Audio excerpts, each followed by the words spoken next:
was an edgelord. Like, an extreme one.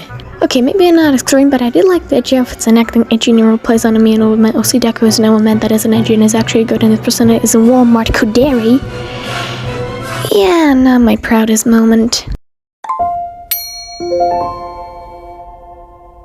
Since it's 2023, I decided that it would be a great video of exposing myself by showing and talking about my beautiful creations from 2018 to 2023. Wow!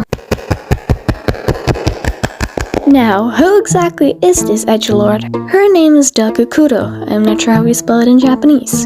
In English, it's dark black, so you know it's going to be an amazing character with good lore and a fun personality. No, she was so freaking bad. Like, I'm not joking when I said that I didn't even want to watch the videos I made about her, because I just felt so ashamed. Her backstory was basically the classic gosh, her parents beat her up and get isekai'd by Truckle, which somehow makes her a serial killer who hates everything that's colorful and happy but absolutely adores cookies and knives and coffee, and she never smiles and likes protecting her two neon siblings.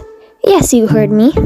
This abomination of a creature surprisingly has siblings. Her pop star older twin Mainu, who is the definition of stereotypical gacha BFF who will stay forever and prank you. And the kind and shy green animal protector and caretaker Midori, who is very much green. Hell, I even made her a teacher. She was supposed to be a manipulative mastermind, but she just looks like she's high on cocaine. My first ever video with these OCs was on November 26, 2019, and was basically just a terrible slideshow with a funny skit audio. Oh, and also, Daki, or whatever the hell I named her again, had an enemy which was a classic spoiled gacha brat named Ella.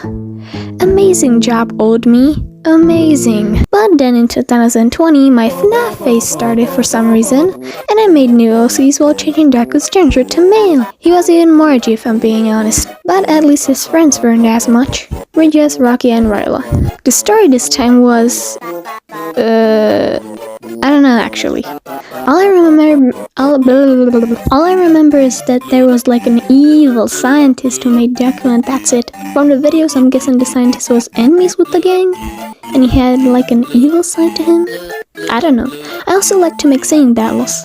Do with that information whatever the hell you want. Then the same year I got into Danganronpa, more specifically into a Danganronpa Roblox roleplay group called Danganronpa Festival Frenzy, which I take very close to my heart since this is my era of OCs.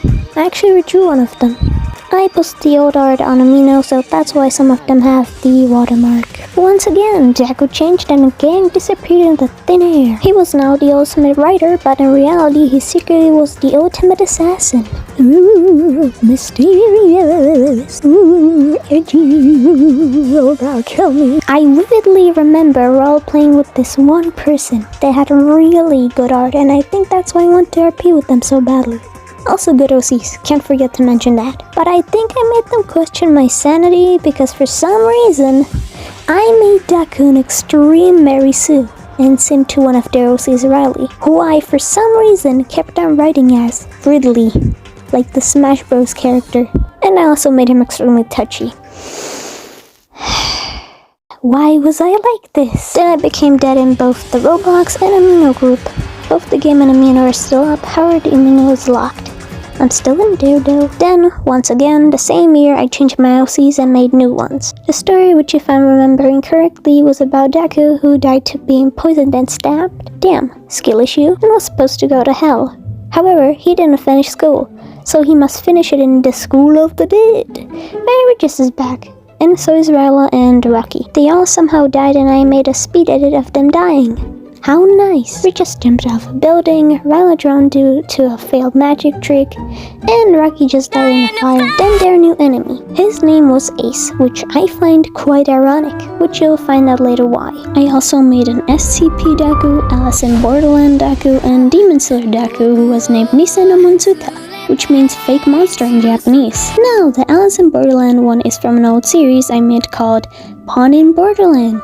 And yes, that was my old version of Bon back then. This story is about my main OC, Bon, of course, getting stuck in the Alice in Borderland world and trying to survive it with a girl named Sakuri, who who's also the victor in the Hunger Games video. Sakura was a yandere and she started existing because of a map. She was also edgy. Of course, all the characters from the School of Death were now in the Borderlands series. However, I never finished it, so half of the characters were never there. And then the year 2021 rolled in, and I got into My Hero Academia, Kimetsu no Yaiba D&D, which burned into drama, and I shall not talk about this any longer.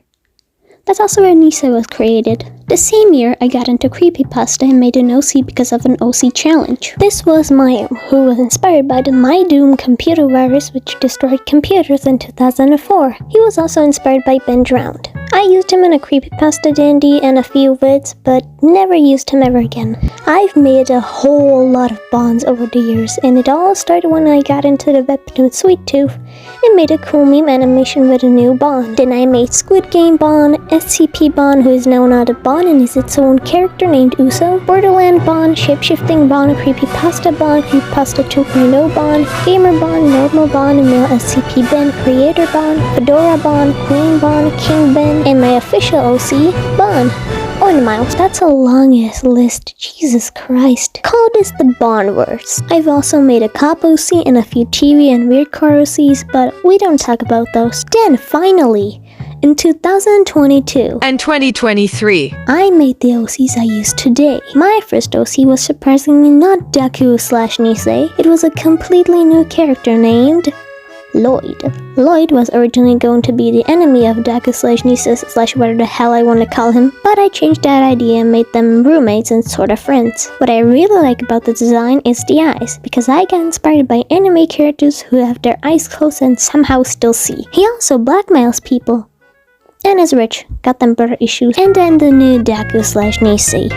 The main OC, the main character. Remember when I said Ace from School of the Dead is ironic? Well, my main OC is now named Ace Gardner, which was back then the name of this guy. Ace was going to be an SCP scientist, but I scratched that idea. He went through some small changes such as the eye color and the stripes, since I started to dislike them for some reason. Now he is a journalist who works as a hitman to get more cash. I got that idea from watching Spy X Family. He also has a little sister named Kanaro, who loves to cosplay in a goth lolly type of style. And then Charlotte, who I'm currently making art and edit for. She's my first OC who's got a different skin color, which I'm not used to due to not really caring about the skin color of my OCs. She's a successful streamer who mostly does anything. Box openings, video games, just talking, challenges, vlogs, etc. But she also does boxing, so she can toss her ass like a salad. And the elephant in the room, this thing.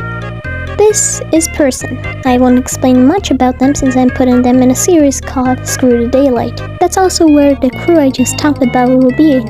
All I will say is I love what I did with their face.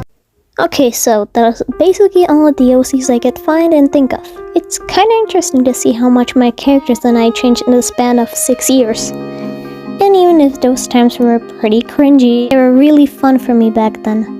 So, if you cringe at the fact you had an edgy face or anything like that, then don't worry. We were all cringe.